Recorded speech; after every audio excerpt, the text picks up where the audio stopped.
Hi everyone, मैं हूं निशा और आज मैं आप लोगों के लिए लेकर आई हूं दृश्यम 2 मूवी का हिंदी एक्सप्लेनेशन। ये मूवी अभी हाल फिलहाल में ही रिलीज़ हुई है और मूवी बहुत ही अच्छी है। अभी इसका सिर्फ मलयालम वर्जन आया है, तो आई एम श्योर बहुत सारे ऐसे लोग होंगे जिन्हें मलयालम समझ में नहीं आती होगी, तो ये एक्सप्लेनेशन उन्हीं के लिए है। तो चलिए स्टार्ट करते हैं। मूवी के स्टार्टिंग में एक आदमी को भागते हुए दिखाया जाता है। जो आदमी पुलिस से छिपकर भाग रहा होता है, उसके पीछे पुलिस पड़ी होती है। उस आदमी का नाम होता है जोस। भागते भागते वो एक पुलिस स्टेशन के सामने से गुजरता है, जहाँ पे वो देखता है कि एक आदमी अपने हाथ में कुदाल उठाए बाहर निकल रहा होता है। वो कुछ सोचता है और फिर वहाँ से भागने लगता है। वो सीधे भागते हुए अपने घर पहुंचता है, जहाँ पर उसकी वाइफ मैरी होती है। पर मैरी उसे घर के अंदर नहीं आने देती और पुलिस के हवाले कर देती है। तभी स्टोरी 6 साल आगे बढ़ती है। अब जॉर्ज कोई नॉर्मल जॉर्ज नहीं रहा, बल्कि वो एक थिएटर का मालिक हो गया है और उसका केबल का काम भी अच्छा चल रहा है। प्लस वो अब एक मूवी भी प्रोड्यूस कर रहा है। तो यानी इनकी फिनेंशियल लाइफ तो ठीक ठाक चल रही है, पर इन सब चीज़ों की वजह से, खासकर थिएटर और मूवी बनाने की वजह से, उसके ऊपर काफ़ी लोन हो जाता है। जॉर्ज और उसकी वाइफ रानी में अक्सर इस बात को लेकर बहस होती रहती है कि किस तरह जॉर्ज अपने पैसे बर्बाद कर रहा है और उसके और उसकी बेटियों के बारे में नहीं सोच रहा। रानी को ऐसा लगता था कि जॉर्ज को अपनी बेटियों पर ध्यान देना चाहिए, उनके फ्यूचर के बारे में सोचना चाहिए। तभी सरिता और साबू, जो जॉर्ज के पड़ोसी होते हैं, उन दोनों के बीच में लड़ाई होने लग जाती है। सरिता और साबू हस्बैंड वाइफ होते हैं, बट उनके बीच में हमेशा लड़ाई होती रहती है और साबू हमेशा पीने के बाद सरिता को मारता है। इसलिए जॉर्ज हमेशा सरिता को समझाता है कि उसे उसकी कंप्लेन पुलिस में कर देनी चाहिए। जहाँ एक तरफ हमने दृश्यम में देखा था कि सारे गांव वाले मिलकर जॉर्ज का साथ देते हैं, वहीं अब ये पता चलता है कि कुछ गांव वालों की सोच जॉर्ज के लिए बदल चुकी है। कुछ लोगों को ये लगता है कि अंजू ने वरुण को बुलाया था और जॉर्ज ने उनको कुछ कॉम्प्रोमाइजिंग सिचुएशंस में देख लिया, जिसकी वजह से जॉर्ज ने वरुण को मार डाला। पर जॉर्ज इन सब चीज़ों को, इन सब बातों को अवॉइड करता है और अपना काम करता रहता है। वो अपने केबल टीवी ऑफिस में, घर पे और थिएटर पे हर जगह सीसीटीवी कैमरा लगा देता है, ताकि उसे हर चीज़ की इन्फॉर्मेशन मिलती रहे। एक दिन जॉर्ज के थिएटर में वरुण के पापा आ जाते हैं और वरुण के बॉडी के बारे में पूछते हैं। जॉर्ज उन्हें कुछ नहीं बताता और उन्हें बोलता है कि उन्हें माफ़ कर दे, बट वो उनकी कोई हेल्प नहीं कर पाएगा और वो उन्हें वहाँ से जाने को कहता है। दूसरी तरफ अब अनु भी बड़ी हो चुकी है। वो अपने स्कूल से घर आ रही होती है, तभी उसका फ्रेंड उसे एक शॉर्ट स्टोरी सुनाता है, जिसमें वो एक लड़की के बारे में बताता है जो कि सो रही होती है और अचानक उसकी जब आँख खुलती है रात को, तो वो देखती है कि एक आदमी एक लड़की की डेड बॉडी लेकर दफना रहा होता है। जैसे ही वो आदमी देखता है कि वो लड़की जो सो रही है वो उसे खिड़की से देख रही है, तो वो भाग के जाता है और उस लड़की का गला पकड़ देता है। इतने में ही वो ये स्टोरी रोक देता है। जब अनु उसे उसके एंड के बारे में पूछती है, तो वो कहता है कि अभी उसने उसका एंड अभी कुछ डिसाइड नहीं करा, अभी वो सोच रहा है कि इसका एंड और क्या हो सकता है। ये सुनकर अनु भी एक्साइटेड हो जाती है ये जानने के लिए कि आखिर इसका एंड क्या होगा।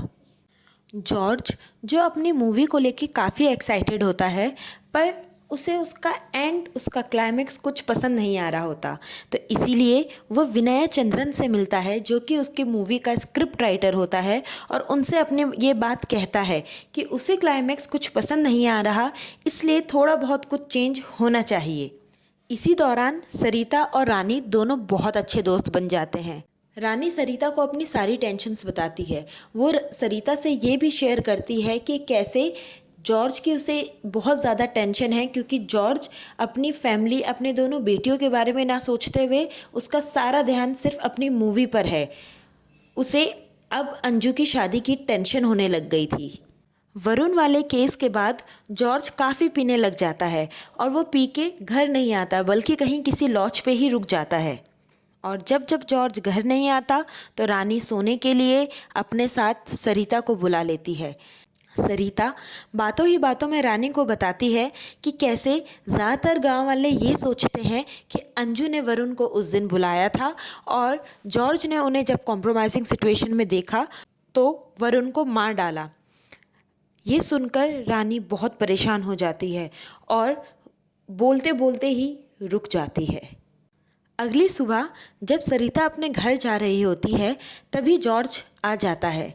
सरिता के सर पर एक चोट होती है जिसको देखकर जॉर्ज फिर उससे पूछता है कि क्या ये साबू ने किया है, और अगर साबू ने किया है तो सरिता को उसकी पुलिस में कंप्लेन कर देनी चाहिए। अनु के बड़े होने के साथ साथ अनु की सोच थोड़ी अपनी माँ से अलग हो चुकी होती है। वो अपनी नाइट ड्रेस पहन के ही अपने पापा के सामने आ जाती है, जो सरिता को बिल्कुल पसंद नहीं आता। वो अनु को डांटती है पर अनु उसे अवॉइड कर देती है।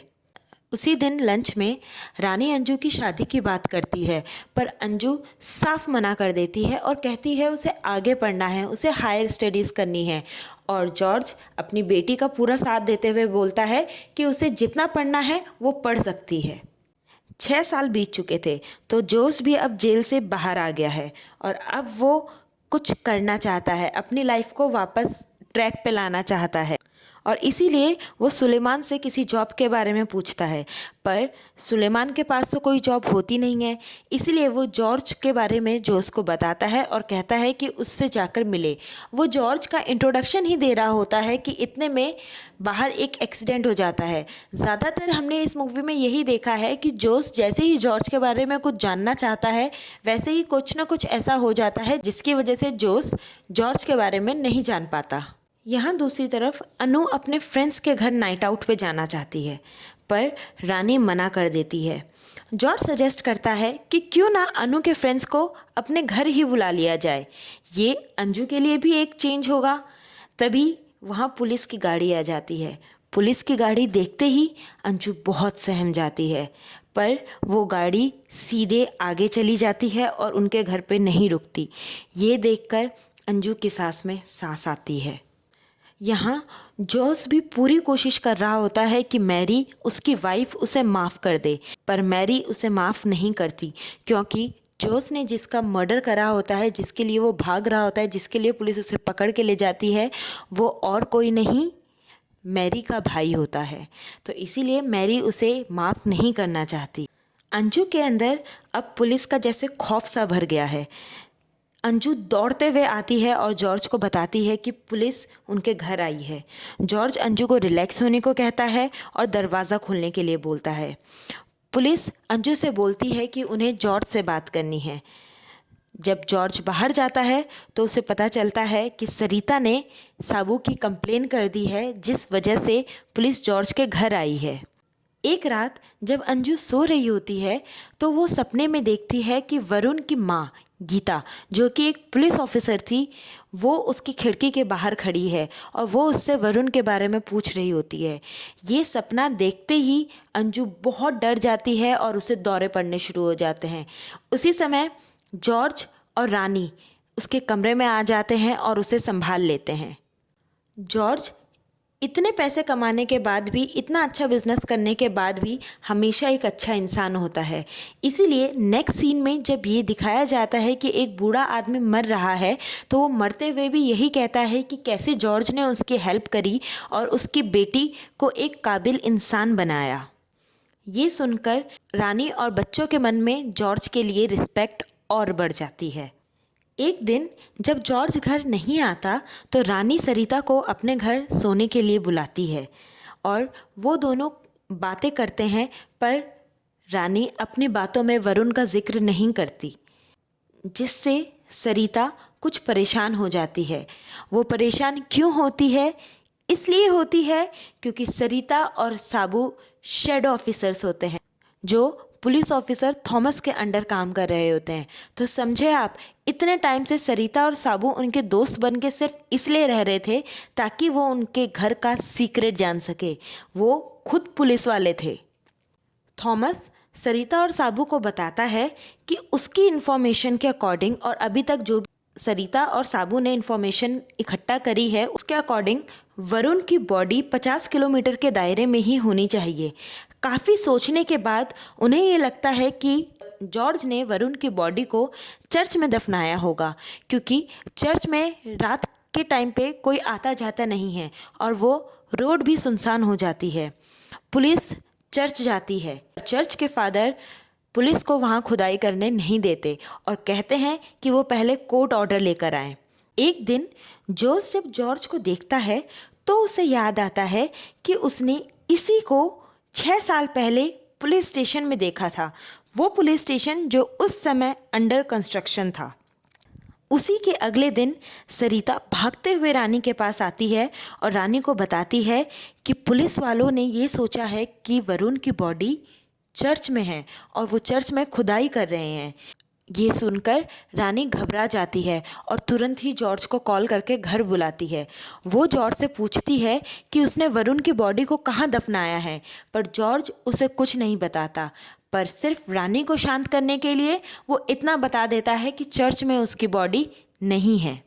ये सारी बातें सरिता और साबू उनके घर में लगे माइक के थ्रू सुन रहे होते हैं।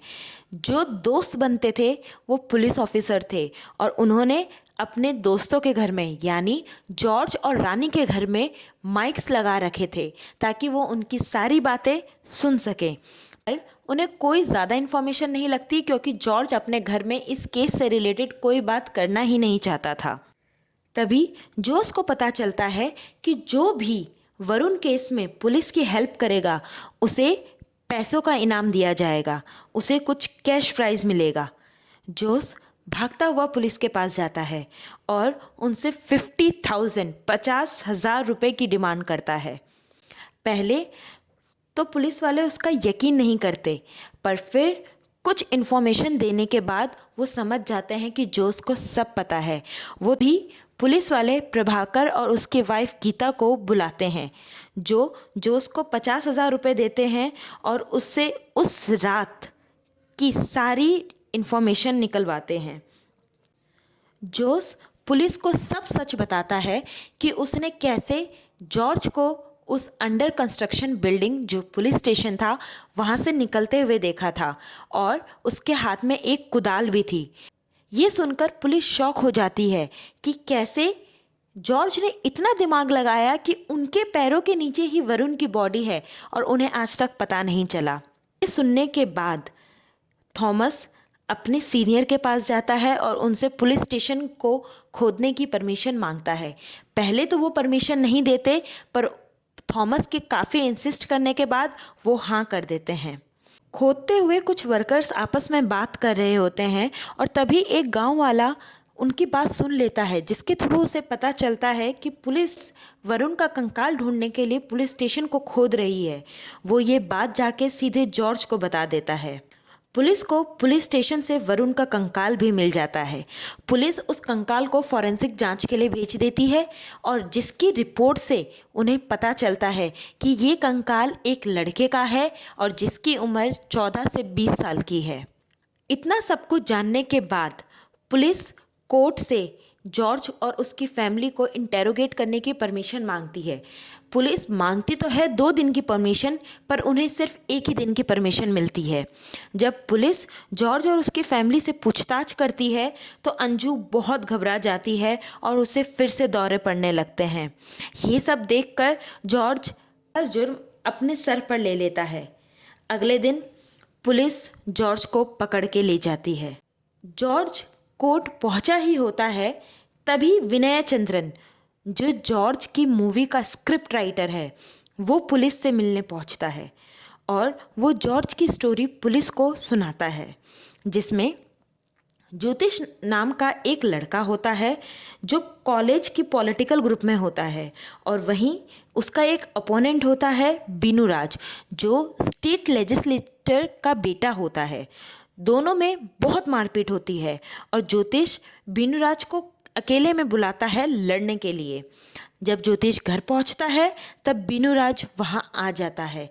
दोनों में खूब हाथापाई होती है और हाथापाई के दौरान बीनूराज मर जाता है। जब ज्योतिष के पापा कृष्ण कुमार घर आते हैं तो वो ज्योतिष को रोता हुआ पाते हैं। ज्योतिष उन्हें सब बताता है कि कैसे क्या हुआ, कैसे बिनू राज की डेथ हुई। कृष्ण कुमार समझदारी दिखाते हैं और ज्योतिष को और अपनी वाइफ को उसकी वाइफ के घर भेज देते हैं। कृष्ण कुमार बीनू राज की बॉडी को वहीं एक बिल्डिंग में दफनाते हैं जो बीनू राज के ही पापा की होती है, जो उस समय अंडर कंस्ट्रक्शन होती है। ये सुनकर पुलिस वाले, गीता, प्रभाकर सब बहुत शौक में आ जाते हैं कि किस तरह जॉर्ज ने अपने लाइफ की स्टोरी को एक ऐसी स्टोरी में बदल दिया जिसकी एक नॉवल छप चुकी थी। वहीं दूसरी तरफ जॉर्ज बोलता है कि पुलिस ने ज़बरदस्ती उससे गुनाह कबूल करवाया है, वो भी एक नॉवल से इंस्पायर होकर। और वो कौन सी नॉवल थी? जो खुद विनय चंद्रन के नाम पे पब्लिश हुई थी, जिसमें जॉर्ज की स्टोरी पहले से मेंशन थी। तो कोर्ट में इस तरह वो साबित कर देते हैं कि जॉर्ज की स्टोरी उन्होंने एक नॉवल से इंस्पायर होके बनाई है। तभी कोर्ट में सबको पता चलता है कि डीएनए रिपोर्ट जो फॉरेंसिक लैब से आने वाली थी, वो डीएनए रिपोर्ट भी नेगेटिव आई है, यानी कंकाल का और वरुण के माता पिता का डीएनए मैच नहीं होता। ये सुनकर सब शॉक हो जाते हैं। इवन जॉर्ज की वकील भी शॉक हो जाती है। वहीं दूसरी तरफ विनय चंद्रन पुलिस को बताता है कि जॉर्ज को ये पसंद नहीं था कि उसके फिल्म का हीरो सरेंडर कर दे। वो ये सोचता था कि सब क्या बोलेंगे कि हीरो ने सरेंडर कर दिया, अब उसकी फैमिली का क्या होगा। इसीलिए वो चाहता था कि उसकी एंडिंग कुछ और हो। जॉर्ज ने विनय चंद्रन से ये इन्फॉर्मेशन निकलवाई कि कैसे काल से डीएनए के थ्रू ये प्रूफ हो सकता है कि वो कंकाल किसका है। ये इस सारे डीएनए प्रोसेस में प्रोसीजर क्या होता है। चंद्रन ने अपने कनेक्शन यूज़ करे और जॉर्ज को इस पूरे प्रोसीजर के बारे में बताया। जब जॉर्ज को ये प्रोसीजर पता चला तो उसके दिमाग में पूरी इमेज क्लियर हो चुकी थी कि उसे किस तरह क्या करना है। वो सबसे पहले एज की किसी मेल की बॉडी को ढूंढता है। जब उसे वो बॉडी मिल जाती है तो वो कब्रिस्तान के ही एक वर्कर से दोस्ती कर लेता है और उसका ट्रस्ट जीतने के लिए वो उसकी फिनेंशियली बहुत हेल्प करता है, जिस वो अपनी और अपनी बेटी की ज़रूरतें पूरी कर पाए। और पहले हीरो यानी जॉर्ज उसकी सारी ज़रूरतें पूरी करता है और फिर एक दिन वो उस कब्रिस्तान के वर्कर को अपनी ज़रूरत बताता है। वो वर्कर उस जवान लड़के का कंकाल जो वहाँ दफनाया गया होता है उसे जॉर्ज को दे देता है। फिर एक दिन जॉर्ज उस जगह के चौकीदार को मिलता है जहाँ टेस्टिंग के लिए कंकाल रखे जाते हैं। वो वहाँ के चौकीदार से दोस्ती कर लेता है और पता करता है कि उस चौकीदार की वीकनेस क्या है। और उस चौकीदार की वीकनेस होती है दारू और सिनेमा। वो बहुत डेस्परेटली सिनेमा में एंटर करना चाहता है। एक रात वो चौकीदार के साथ उसकी जॉब पे जाके ही, जहाँ वो जॉब करता है वहीं पे जाके दारू पीता है। और जब चौकीदार सो जाता है तो वो जाकर वहाँ पे उन हड्डियों को एक्सचेंज कर देता है। किसकी हड्डियाँ एक्सचेंज कर रहा है वो? वरुण की और जो जवान लड़का उससे मिला था उनकी हड्डियाँ एक्सचेंज कर देता है। ये सारी इन्फॉर्मेशन जॉर्ज ने विनय चंद्र की हेल्प से ही तो निकलवाई थी। तब विनय चंद्रन को ये नहीं पता था कि वो किसकी हेल्प कर रहे हैं और कैसे। कोर्ट में जॉर्ज बेगुनाह साबित हो जाता है क्योंकि वो ये नहीं प्रूफ कर पाते कि वो कंकाल वरुण का ही है। कंकाल जब जॉर्ज के हाथों लगता है तो जॉर्ज उन सारी हड्डियों को जला देता है और कुछ अस्थियों को वो कुछ पैसों के साथ और गीता के नंबर के साथ वो एक पंडित को दे देता है। वरुण की अस्थियों को नदी में बहा दिया जाता है और इस तरह जॉर्ज एक बार फिर अपनी फैमिली को बचा लेता है। पर तारीफ की बात तो ये है कि कैसे जॉर्ज अपनी फैमिली को बचाने के लिए हर पल पहले से ही सोच समझ लेता है। यही होता है दृश्यम, हर चीज़ को पहले से एक दृश्य बना के अपने दिमाग में सेट कर लेना। पर हाँ, उसे ज़िंदगी भर आगे का ही सोचना पड़ेगा कि कहीं उसकी फैमिली को कोई प्रॉब्लम ना आ जाए। यही उसकी सबसे बड़ी पनिशमेंट है। सही कहा ना मैंने?